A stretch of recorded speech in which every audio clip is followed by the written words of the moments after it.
Well, thank you very much for inviting me today. So my name's Lily Canter, and I'm a freelance money, health, and lifestyle journalist. I try and sort of brand myself as those three things because I actually do. I do lots of different things, and I don't have one specialism. And sometimes freelance journalists will be very, very specialist, and sometimes I'll be quite generalist. And I've sort of gone down more of a generalist route because I've got lots of interests in lots of different things. So who I write for tends to change quite a lot, because I'm always trying to look for new publications and new challenges. But at the moment, my focus tends to be that I write personal finance stories for Metro, which is a daily newspaper in the UK, and it also goes on their website as well. I also write personal finance for Yahoo Finance, which is obviously just online only, and then I do bits and pieces for things like the Guardian, the Times, the Telegraph, the Mail on Sunday as well. And then I also I write quite a lot of health stories for the South China Morning Post, based in Hong Kong, and that goes in their newspaper and on their website. And then sort of for the last year, I've started writing a lot more about running because that's a big passion of mine. So I write for Runner's World, which is a big magazine, trail running magazine, and a website called Fit and Well. So I basically have quite a lot of different clients that I work for, and they do change, like I say, over time. So I've been freelance for about 6 years. Before that, I was working full-time in university as a journalism lecturer, and before that, I worked in local newspapers as well, I was a trainee reporter and then a senior reporter, and then I went onto the features desk and I was features editor for 5 years. So I've always had this kind of hybrid career where I've been working in journalism and working in academia as well, and I've got a PhD in journalism studies. But about 6 years ago, I decided that I wanted to be doing more journalism than academia. So I actually changed my role at the university to what is a 0.3, so basically a day and a half a week teaching at Sheffield Hallam, and then the rest of the time I earn my living as a freelance journalist. And that was a really conscious decision on my part because I wanted a better, what I refer to as a life-work balance, not a work-life balance, but a life-work balance, that I wanted to put my life first and fit my work around that. I also wanted to be doing more work that I was interested in, that I had control over. And that's a great thing about being freelance, is once you kind of get established, it's really up to you who you work for and what you write about. So you're not having to do stories that you don't want to do, or sometimes I found when I was a local newspaper reporter, I was doing like the same types of stories over and over again. So you have a lot more autonomy as a freelance journalist, and it can be a lot more sort of stimulating. As I say, I write for sort of a range of newspapers, websites, magazines. I do a bit of copywriting work, but I must say I'm not particularly keen on it. I find that you lose the control when you're doing copywriting because the client wants a very specific thing, and it's not really what it's not my natural writing style. I'm much more interested in writing, I suppose, kind of what I tend to do most is news features. So I'll be like investigating a particular topic that I'm interested in, whether that's to do with money or to do with running or fitness or health. I kind of like research-based stories. On top of all of this, I also kind of have a side hustle that I'm a running coach. So I've qualified with UK Athletics, and I coach female runners. So I have two groups of runners that I coach, and I do that in the evenings. And that works really well because that fits together with my my freelance writing in the running press as well. And then I'm also co-host of the Freelancing for Journalists podcast that you may have come across, which has been going since March 2020, myself and Emma Wilkinson. And we started that really because we knew right at the beginning of the pandemic that there was a lot of people that were suddenly finding themselves without any work or having to freelance, and there wasn't a lot of information out there about how to get into it. So we set up that podcast and it just kind of took off, and we're going into series 7 now. We've had a sponsor for the past 4 series, so you know we're getting paid to produce that podcast now. And we also do sort of online training and webinars. We've got a book, we've got some online guides as well. So that's kind of another branch that to add to my kind of portfolio career that sort of evolved over the last 2 years. So my kind of freelance career, as it were, is lots and lots of different things, and that's what I really like about it, is that I have a lot of diversity. If I suddenly decide actually I don't want to write about personal finance anymore, I can do that. I can go and write about something completely different.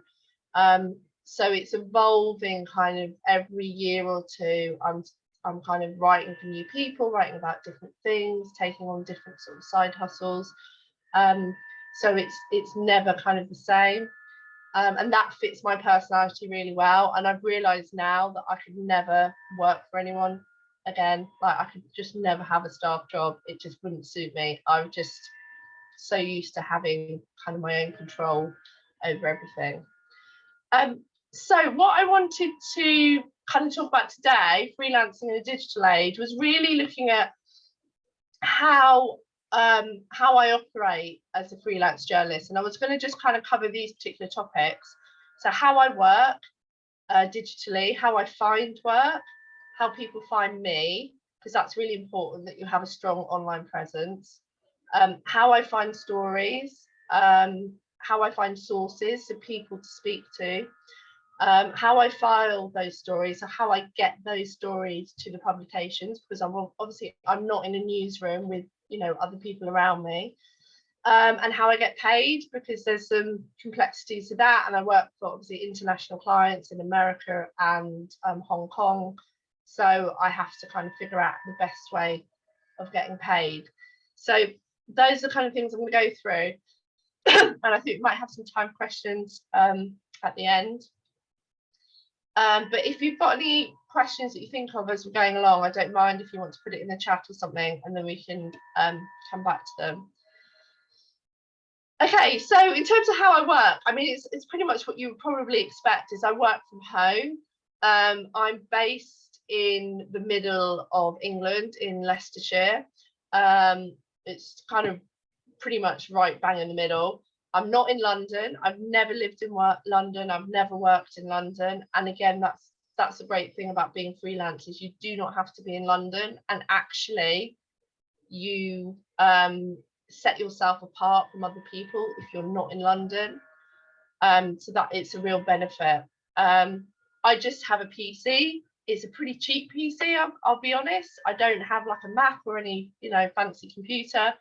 I just have a Lenovo PC that I write everything on in kind of Word doc. I do have a digital camera. When I first started freelancing, I thought I'm going to take loads of photos. It's going to be brilliant. I did a bit of photo training. I thought, yeah, that'll be a really good extra skill. And when I started, because I was writing a lot for local magazines, I did take quite a lot of my own photos because I was going out and interviewing people and taking photos. But now I write pretty much, I do the odd bit for local magazines, but now everything I do is for nationals. They very rarely want me to go and take photos. They'll either send their own photographers, or they'll get the people I'm speaking to send in photos. So I actually haven't used, I think the last time I used my camera was for an article I did last summer. which was running in the Outer Hebrides in Scotland, and so I did take some pictures whilst I was up there. So I use it occasionally, but it's not hugely important for the type of stuff that I do. I've got a Yeti microphone as well, which I use for the podcasting, and this is a really popular podcasting mic that you can get on, like, get hold of easily on Amazon or online. So I think it was like 120 quid. Yeah, so we use that for recording freelance for journalists. Emma's got one. Emma is based in Sheffield, so we record all of our podcast episodes over Zoom, and our guests join us on Zoom.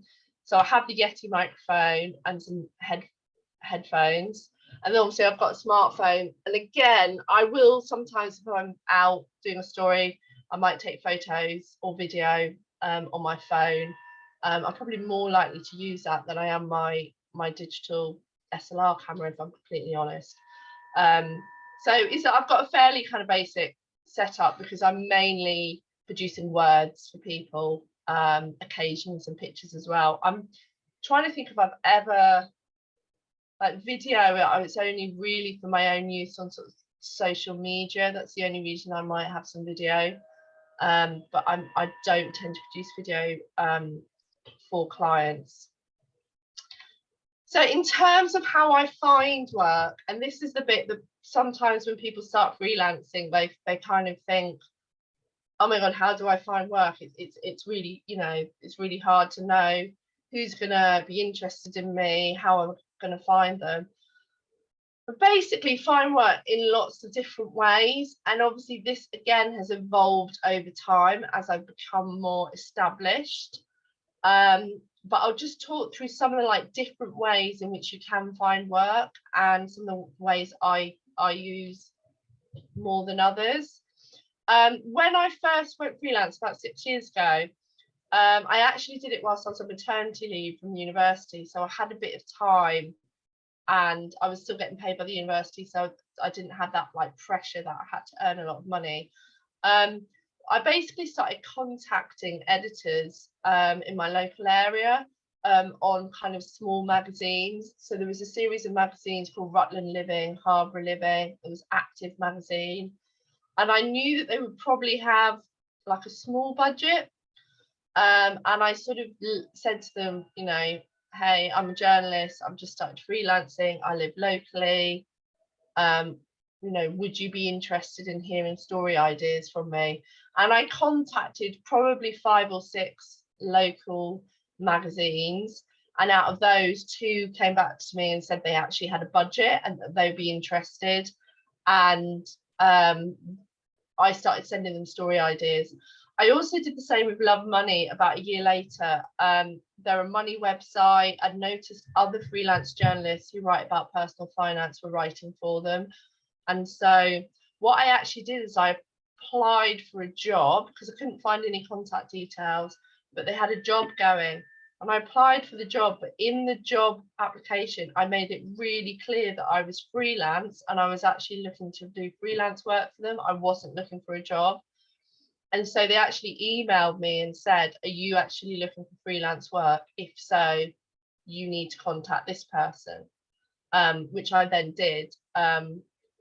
So sometimes you have to kind of work out a different way of getting to the person that you need to get to. And again, I said to them, are you interested in hearing ideas? And they said yes. So reaching out to people, not necessarily pitching, but just perhaps publications that are less well known or are smaller or more niche, that can be a really good way of building up contacts right in the beginning. I also joined a lot of Facebook groups, which were for freelance journalists, and I basically every day was just scouring through them to see if any editors were on there, and I found that there were occasionally editors pitching, saying, hey, I'm looking for some journalists who can write about personal finance or business stories. That's how I started working for The Sun, their online money section, and that's also how I started working for Metro, was because the editors had posted in that Facebook group, and I basically sent them a link to my website, and some details of like other stories that I'd had published. The other way is Twitter. So a lot of editors now put out calls for pitches on Twitter, and they'll say, hey, I'm looking for health stories. They might be, I'm looking for positive health stories for our summer publication. Send me your ideas to this email address. And you can organize, if you set up a TweetDeck or a Hootsuite, you can organize columns with different search words. So you could have pitching plus freelance, pitching plus submissions, lots of different words. And then if you check it every day, then you should find that you've got a curated list there of all the sort of opportunities, which is much quicker to search than your own sort of Twitter thread, as it were, your sort of news feed. So if you organize it, that can be a really good way of finding work. I did pick up some shift work through a Twitter call out. I don't tend to respond to any of the others now because I've got kind of clients that I regularly write for anyway. But again, when you're starting out, it can be a useful way of kind of seeing who is looking for freelance content. There's also a number of really good newsletters, particularly Write at Home and Freelance Writer Jobs, which will send out a weekly or twice weekly newsletter, which is basically a list of jobs.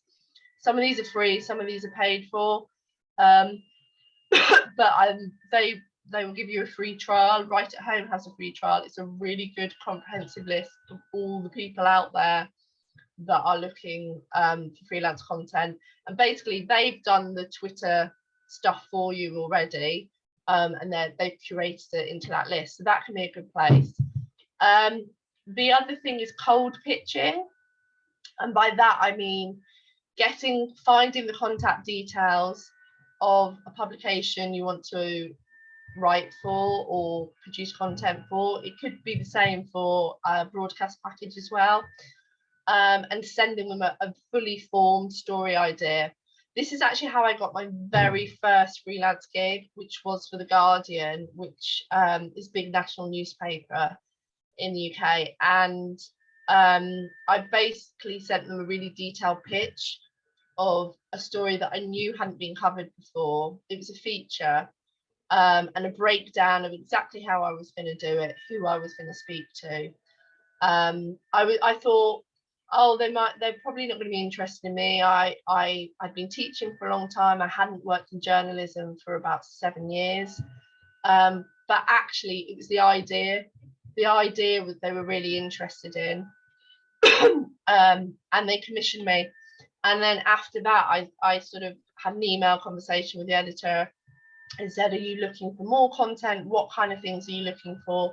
She told me, and then I had an idea, and then I just kept pitching and pitching and pitching and got more and more work from it that way. Similarly, last year there were 2 running magazines, Runner's World, Trail Running, that I really wanted to write for because I've subscribed to them for quite a long time now. And I basically studied the magazines, brainstormed ideas, and then when I sort of felt I had a strong idea, I worked out which section of the magazine it would go in.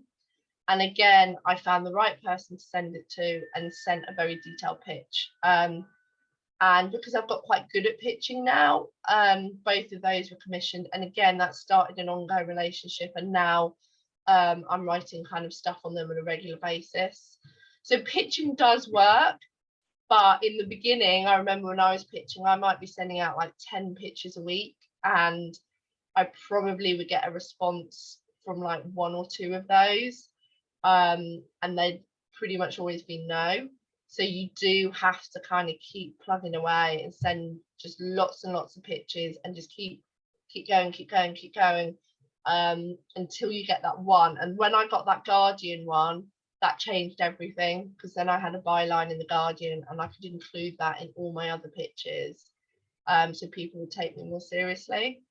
And now, because I've been pitching for so long and I've got like a back catalogue of bylines I can refer to on similar subjects, I find that most of my pictures now will get commissioned, even if it's a publication I've never written for before. So you do get much better at pitching as time goes on.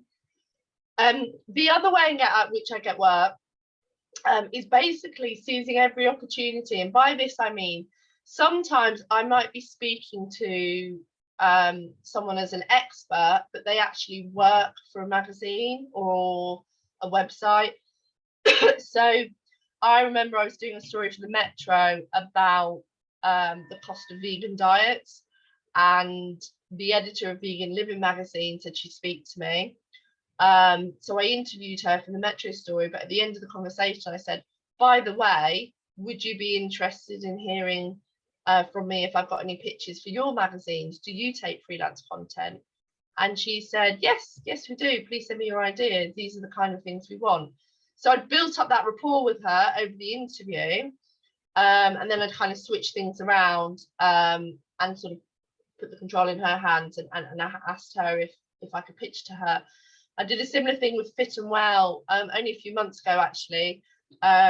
There was someone posted in the Facebook group that they were looking for running coaches. They wanted to speak to a running coach for an article. And I said, hey, I'm a running coach, these are my qualifications, get in contact. So they contacted me. I was as helpful as possible. I gave them lots of quotes that they used in this article. And then at the end, again, I said, I'm a freelance journalist myself. They were staff. I said, I'm a freelance journalist, not just a running coach.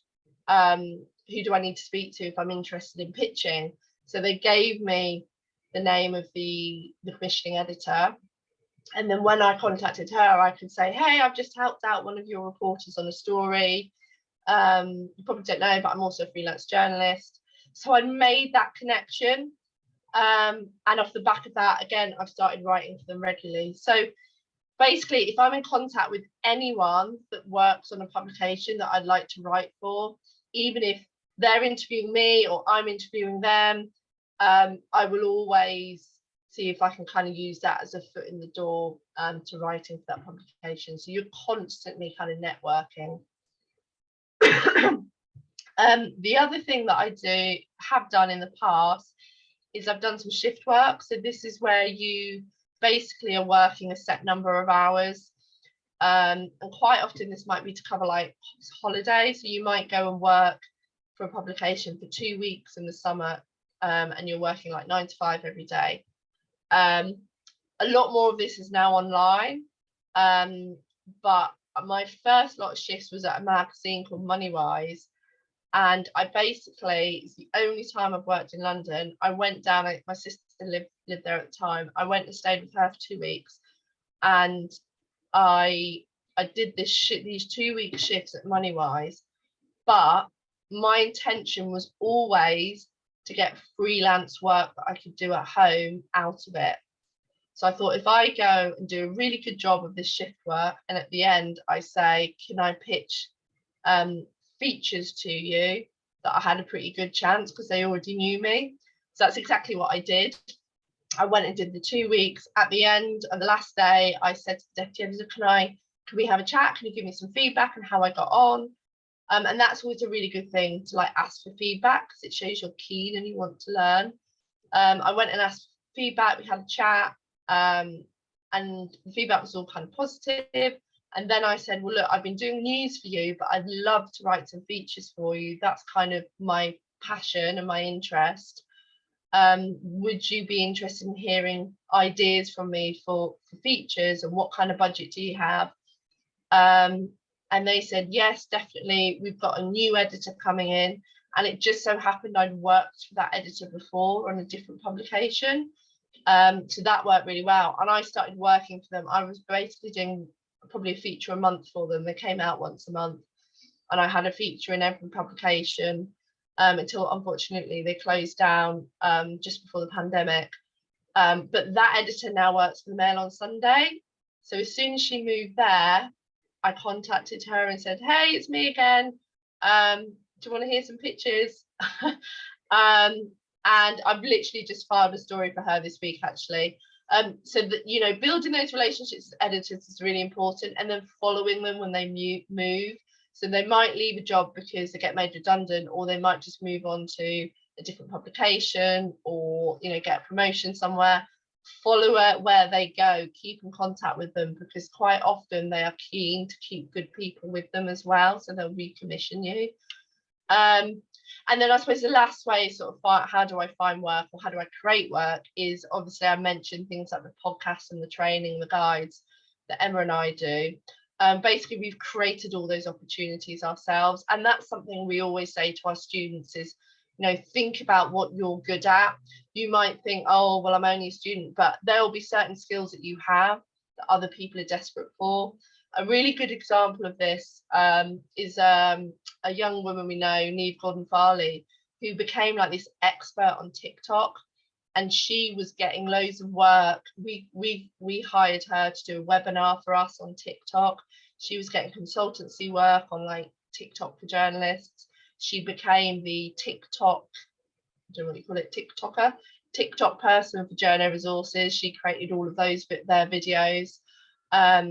So that was kind of her expertise. So, you know, there's so many online tools now. You can do your own webinar, and you can just host it on Zoom, and you can use services like Ticket Tailor or Eventbrite, so people can buy tickets. We use a site called PayHip for our guides. So we made these guides, made them as PDFs, we put them on PayHip. They take a small percentage. It connects to a Stripe account that take a tiny percentage as well, and then you can sell online.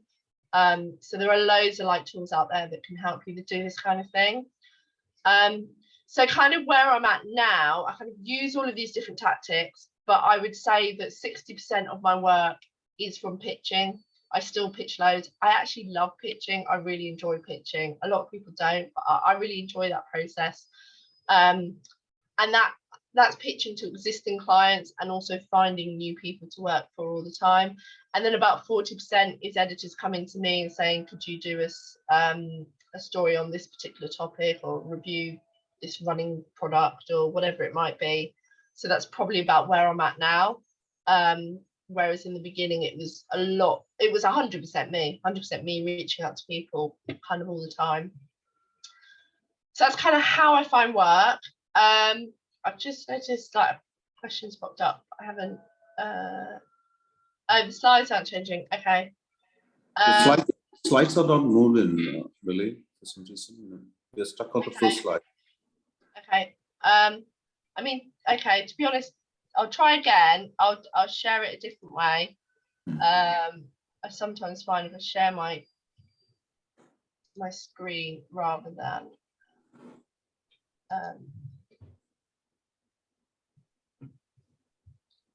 yeah, perfect. Okay.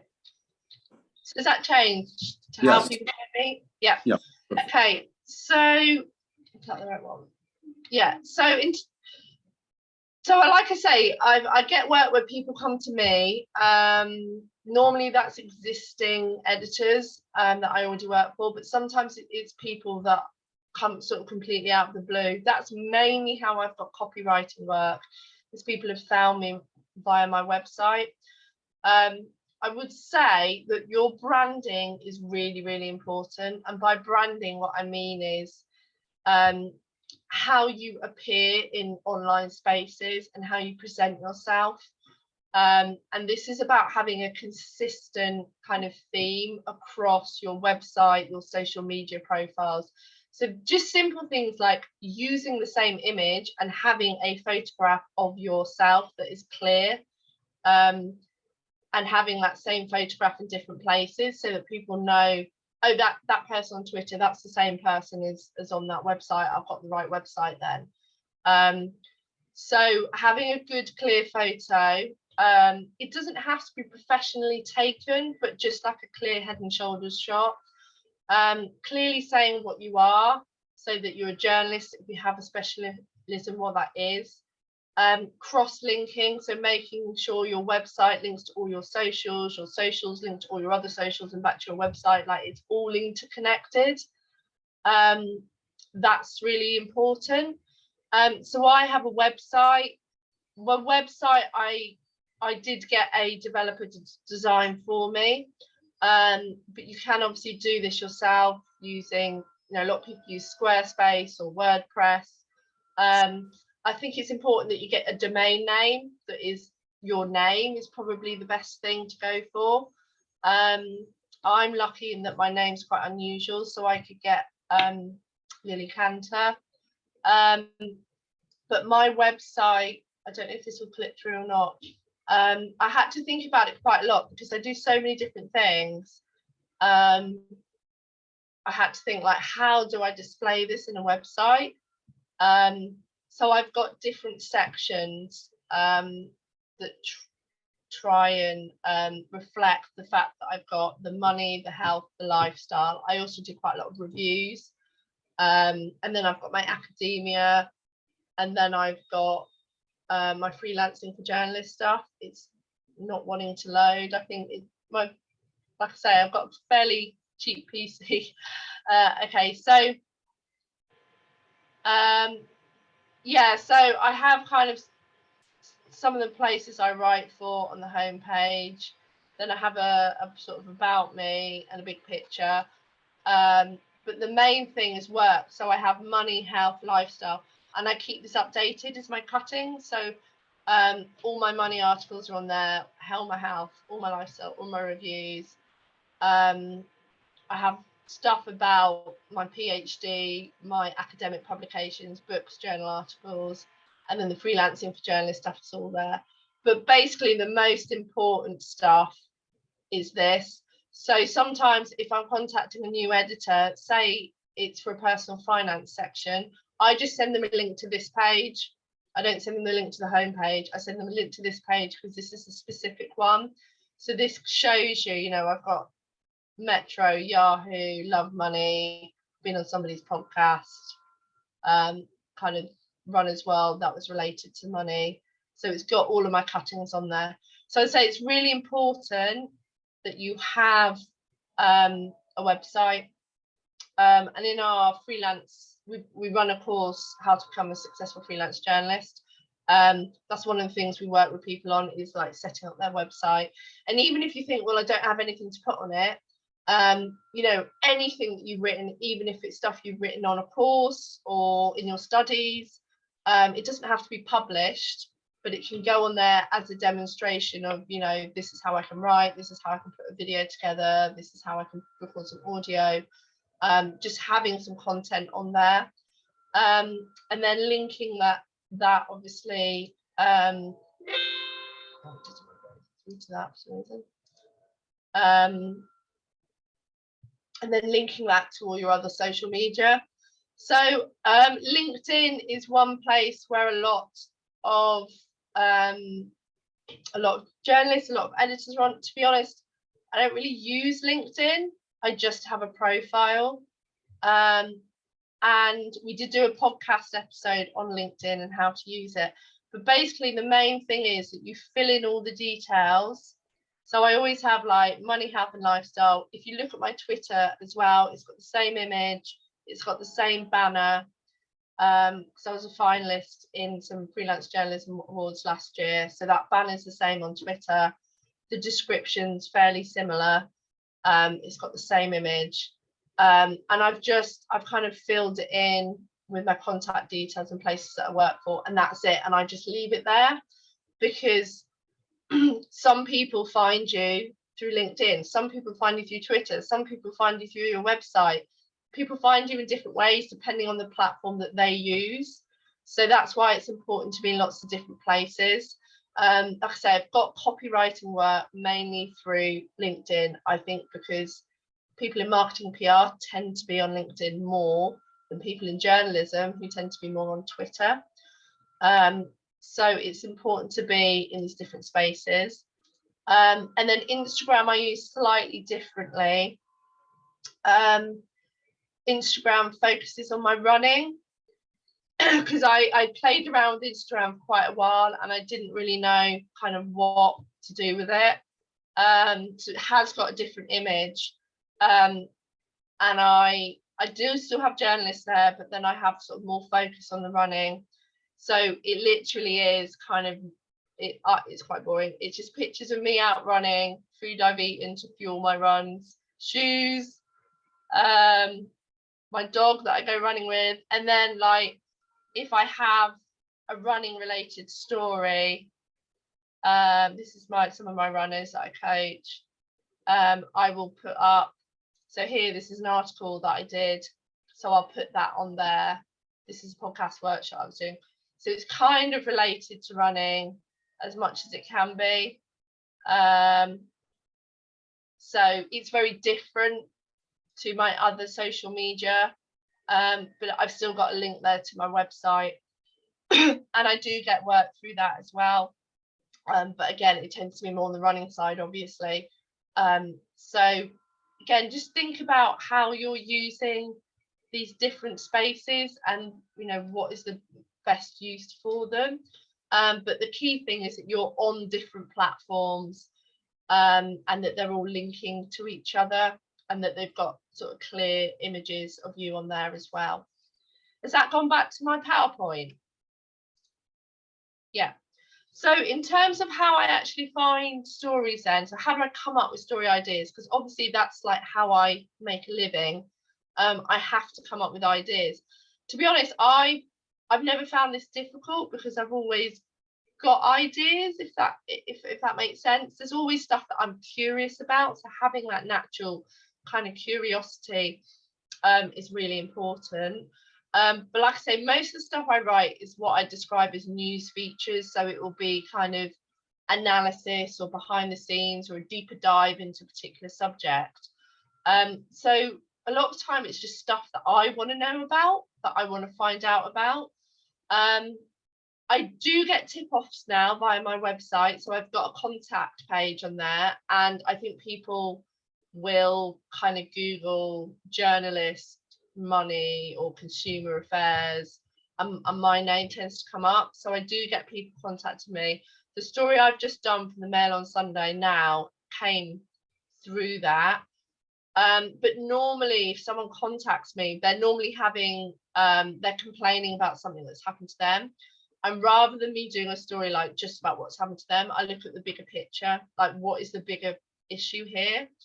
So I had someone contact me who was complaining about basically a builder that she felt had ripped her off, and she'd found him through a website that's meant to have like quality recommended builders that, you know, have been vetted and are not going to rip you off, basically. And so I decided, well, actually, let's have a look at these websites. Let's have a look at how reliable and robust their systems are for recruiting tradespeople. How come they're letting people through that are not, you know, reliable, that are making mistakes or ripping people off? So I've sort of done an investigation into those trader recommendation websites. And I've used this woman as an example, but it's not just about her, it's about the bigger picture. So I do get some stuff like that comes through my website, but mostly it comes from stuff that's kind of on my mind that I want to find out about, or stuff that I've spotted. And again, sometimes it's conversations in real life, like not everything is online, but quite often it's something I've spotted in like a niche Facebook group. So I'm on like runners, like ultra runner Facebook groups, Runner UK Facebook group. I'm in a Hong Kong parenting Facebook group. So that's how I get a lot of stories for the South China Morning Post. I'm on a vegan Facebook group. I'm on a sort of money saving tips Facebook group. And I will just go into these groups and just see what people are talking about, like what things are they complaining about, what's concerning them, what are they debating. And that's where I tend to find ideas, or I might find an individual that I think, oh, they've got a really strong story. So I'm writing a piece for Runner's World at the moment about a guy who has had quite a kind of tragic life. He's had a lot of tragedy throughout his life. He's had a lot of illness, he's had a lot of injuries, had a lot of personal stuff going on, but he's kept running throughout. And that's kind of been this one constant in his sort of, you know, he's in his 50s now. So it's kind of a life story of him and how running is kind of kept him going through all these adversities that have happened to him. And that's just because he would post the odd thing on this running Facebook group, and over time I realized, God, that's happened to him. Oh no, now that's happened to him. And he's just been really unfortunate. So I contacted him basically and said, I think this could make a really interesting story. And that's how that came out. Again, stuff that I do myself. So I do write some personal experience, like the piece I wrote for trail running about running in the Outer Hebrides. I knew that they wouldn't have covered that because the Outer Hebrides is a really remote area. It's quite challenging running there. I was going there for 3 weeks in a motorhome with my family. So it was kind of like, how do you have a family holiday and fit in sort of lots of scenic running, and where do you go and how do you kind of coordinate all of that? So that's a piece I did for trail running. And a lot of the stuff I used to write for Moneywise came out of my own frustration. So I did an investigation into flight cancellation policies. Basically, certainly in Europe, if your flight is cancelled, you're supposed to be able to get compensation, but it can be really difficult to get compensation from airlines. So I did an investigation into like, why is it so difficult to get this money that legally you should be able to get? And again, that's just because that had happened to me and it'd been a really difficult process to get that money. I'm also on some databases for press releases, particularly for sort of science and medicine. And I use quite a lot of that stuff for the South China Morning Post because they don't have access to that. So that gives me a lot of exclusive content. And then I also like to see what's going on in the news. So I've just done a piece for Yahoo Finance that was about how do you keep on top of travel rules at the moment with COVID, everything changing all the time. It was sort of tips on how to do that. So that's obviously kind of what everyone's talking about at the moment. And then, like I say, editors will come to me with topics. So I've done some really weird stuff. There's this new publication called The Slowdown, which is an online magazine. They asked me to write about psychedelics and microdosing. So like, what is microdosing and why are people doing it? And why is this trend sort of taken off? And then they asked me to write about ethical pornography, and can pornography ever be ethical, and how do you judge whether it's ethical or not? It's not something I'd ever written about at all or knew anything about, but I thought, yeah, that sounds interesting. So I wrote that piece for them. Fit and Well website work on SEO, so all of their stories are based on what people are searching. So they will come to me and say, right, we need an article on how running can help me lose weight, because that's what people are searching for at the moment. So that's what I'll do an article on. Or they'll say, right, we've got this, there's a new pair of running trainers out, can you review them? So there's a real mixture, like I say, but a lot of it is just me coming up with ideas of stuff that I think, oh, I want to find out more about that. And then that kind of then turns into an idea. In terms of how I find sources, I mean, this is kind of the same as it would be for any journalist, I think. I don't think it's kind of different for a freelance. Obviously, I will contact the big organisations, you know, public sector organisations, universities, charities. I'll email them or ring them up. But also Twitter, I use the hashtag journo requests. I don't know if you're aware of that, but if you say, I'm looking for an expert who can speak to me about ethical porn, for example, hashtag journo request, DMs are open. And then I'll say, like, this is for a national magazine or this is for a national newspaper. I find a lot of people get in contact with me that way. It's a lot of people that are not relevant, but you will find kind of sources that are relevant. I am on databases where you can look for sources as well, like Response Source. But again, a lot of the time I find if I need a specific case study, I use Facebook groups, like niche Facebook groups. So if I need to find someone who, I don't know, who's run 250 miles in one go, I will go into the ultra running Facebook group and I will probably find a dozen people in there. So I go to those where the community is on any given subject. I have also reached out to people on Instagram if it's something very specific. I was doing something on tattoos and vegan tattoos. Some of the products used in tattooing are fish and seafood based. So I was struggling to find tattoo artists that would talk to me, but I managed to find some on Instagram. And then there's like consumer forums online where I might go in and find people as well. Okay, just quickly, how do I file stories? So again, it's pretty low tech, all this stuff. I basically write in a Word document most of the time and just send it via email to editors.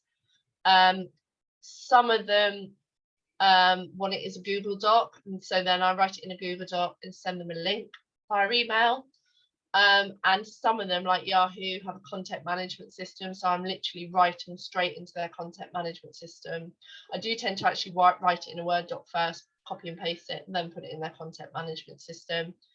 So then it's kind of going straight into their system. So it's a mixture of kind of different things depending on the client, but mostly it's using a Word doc and it's using email.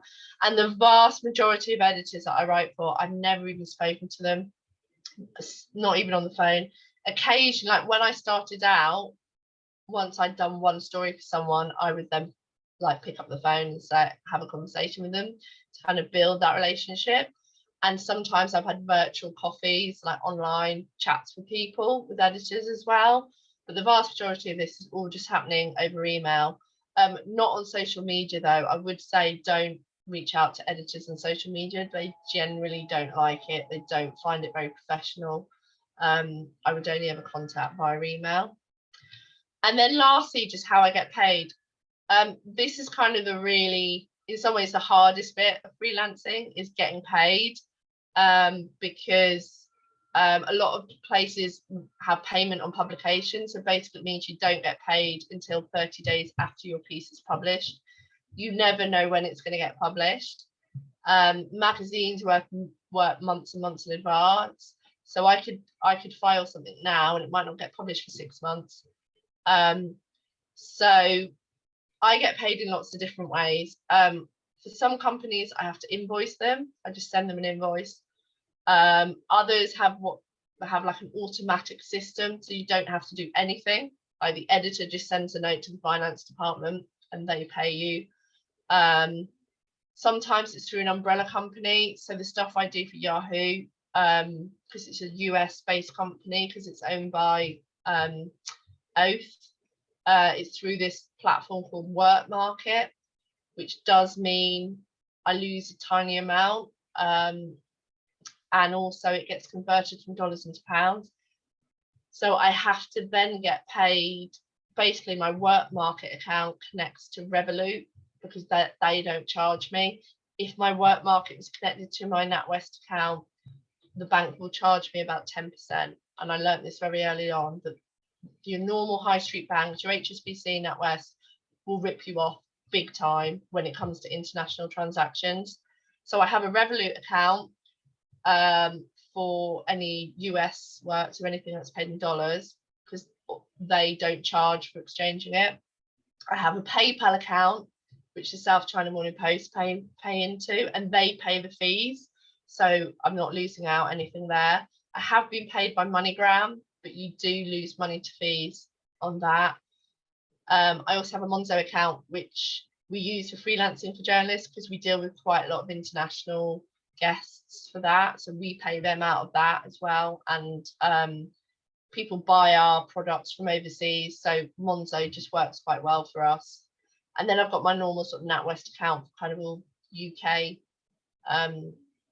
money. So yeah, I do have to have like lots of different bank accounts for different ways of getting paid by different people in different places. Some people pay me as soon as I file copy, like within a day or two. Sometimes I might be waiting 2 or 3 months to get paid. And sometimes I've had, the longest I've had to wait is 14 months. I had to wait once for a payment because they sat on the story for over a year before they used it. But that doesn't happen so much these days. And I think, yeah, that was everything. So it's kind of a whistle-stop tour of my life as a freelance. So if anyone's got any questions, I'm happy to answer them. Yeah, who wants to go first? Guys? So can I? Yeah, sure, go ahead. So hello, Lily. So I want to ask you, could you also please talk more about what are the challenges that the freelance journalists who is just starting in a career will face? Yeah, I think in the beginning, it's actually getting the work. It's actually getting commissions or getting shift work.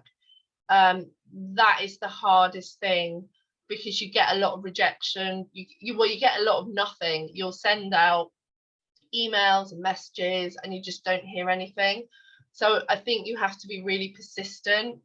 You have to just keep trying, get better at pitching, try different kinds of publications. Don't go for the same place as everybody else. Try and go for smaller organizations, maybe organizations that, you know, are not as well known. Because I think that's the hardest thing in the beginning is getting a steady stream of work. And I know that for myself, it took me a year to really go from my full-time job, phasing that out, into going into freelance, because I needed that financial security. So for some freelancers, they might have another job, part-time job, to help them when they're starting out. So I think it's that getting that work. But once you've got a few bylines and relationships with different editors, it just gets easier and easier and easier over time. So you just need to be kind of persistent and try and think outside the box a bit in terms of like who you're sending your ideas to.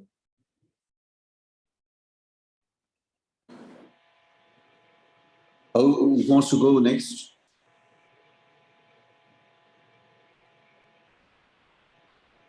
Hello. Yeah, all right. Yeah, thanks. Anybody wants to go? Yeah, all right. Thank you so much, Lily. It's been pretty useful, and hoping just because a lot of requests. Yeah, Rebecca, go ahead. If you want to put it in the chat, that's fine.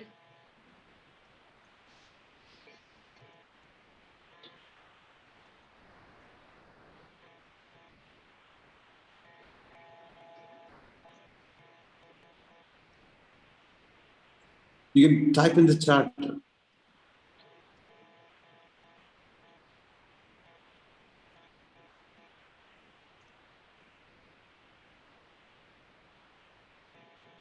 How do you maintain relationships with editors, and is there a particular way different editors expect your pitch?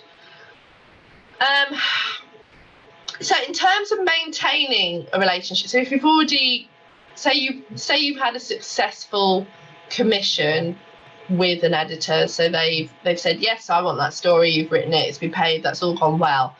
I would always say at that point, that's a really good time to then say to them, hey, could we have a quick chat? I really enjoyed working with you. I'd love to write some more for you. Could we have a quick chat, like a Zoom chat, so I can find out what kind of things you're looking for and get some feedback from you? So that's kind of what I did. It wasn't Zoom then, I just rang them up. But so ring them up or have a chat, or even just get that feedback on email, which and basically then feed the editor. That's the main thing. Just keep sending them ideas, keep reminding them that you're there. And what I do now as well is, like, last summer I took 5 weeks off, which is quite a long time. Before I went, I emailed all my editors and said, look, I'm going to be off for 5 weeks. You're not going to hear from me. But don't worry, I'll pitch to you as soon as I get back. So it's just kind of keeping them in the loop of what you're doing. And because I was worried I'd come back and, like, everyone would have forgotten about me, but actually it was absolutely fine. So yeah, just literally, like, having a chat with them about what they want, keep sending them ideas and letting them know if you've got gaps when you're not going to be around. In terms of pitching, I wouldn't say that different editors expect different kind of pitch. They're all pretty much looking for the same thing, which is they want a suggested headline, so they know exactly what the story is. They want a summary of what the story is, and by a summary I mean literally 2 or 3 sentences. An indication of who you're going to speak to, so like just a list of sources, and then something about you, like what your experience is, why you're the person to write that story. And that's pretty standard for all pitches. And I mean, we've got a podcast episode on pitching, so if you look in our back catalogue, Freelancing for Journalists, you can find out more about pitching as well. But sometimes the only other thing is sometimes they have pitching guidelines, so it's worth looking on their website to see if they've got any guidelines where they'll say exactly what they want as well. And Journo Resources website has a list of pitching guidelines on there as well, and they've got a library of sample pitches. So yeah, Journo Resources is a really good site to have a look at.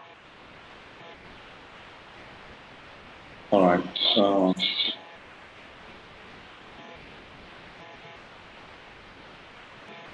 Okay, so we've got a question about, so say, for example, what I would refer to as a case study story. So a person saying, well, you're not working for an organisation, then how do I know you'll tell my story?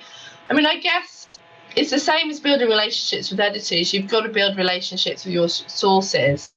So you've got to sell yourself. You've got to be confident. And again, this comes with experience and a bit of time. But I will always say to people, if someone's got a really good story, so like say this running guy, I contacted him and said, hey, I'm a freelance journalist. I think you've got a really good story. I want to pitch this to Runner's World. I said, this doesn't mean I've got a commission at this stage, but I think there's a really good chance that they'll be interested. Could we have an initial chat?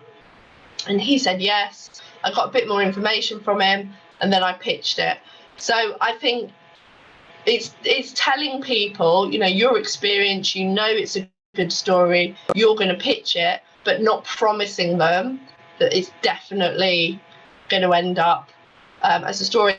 But it would be the same for a member of staff as well, because stories get dropped all the time. But just because a staffer has interviewed someone doesn't mean that story is going to make it to the newspaper or the magazine. So it's just kind of being confident, you know, and being, but also being honest with people that, you know, this is at the pitching stage.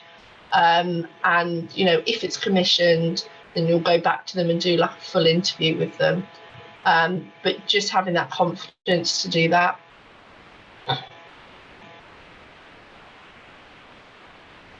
Yeah, thank you so much, Lily, for taking time for this. It's been quite useful for us, and hopefully some of my students would venture into freelancing.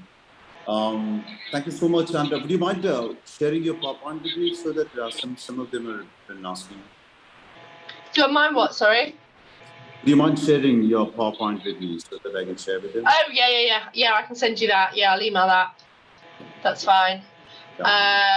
Yeah, I'll email that, and I'll put in some links to some resources as well. Yes. On that as well.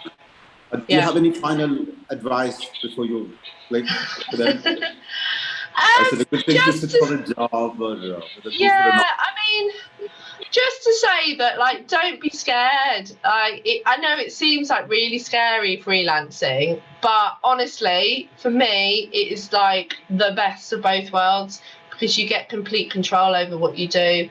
It does take time to get established, but you know, once you are, you basically control what your working day looks like. You control what stories you write about, and yeah, I just think it's the best way of working for me personally. So you've got to have the right kind of personality for it. I think you've got to have that drive and that persistence and that belief in order to do it. But you know, I think, you know, just believe in yourself. Really, that's what's key. Thank you so much for taking time for us. Okay, thanks very much. Nice to see you all. Thank you. Thank you. Thank you, ma'am.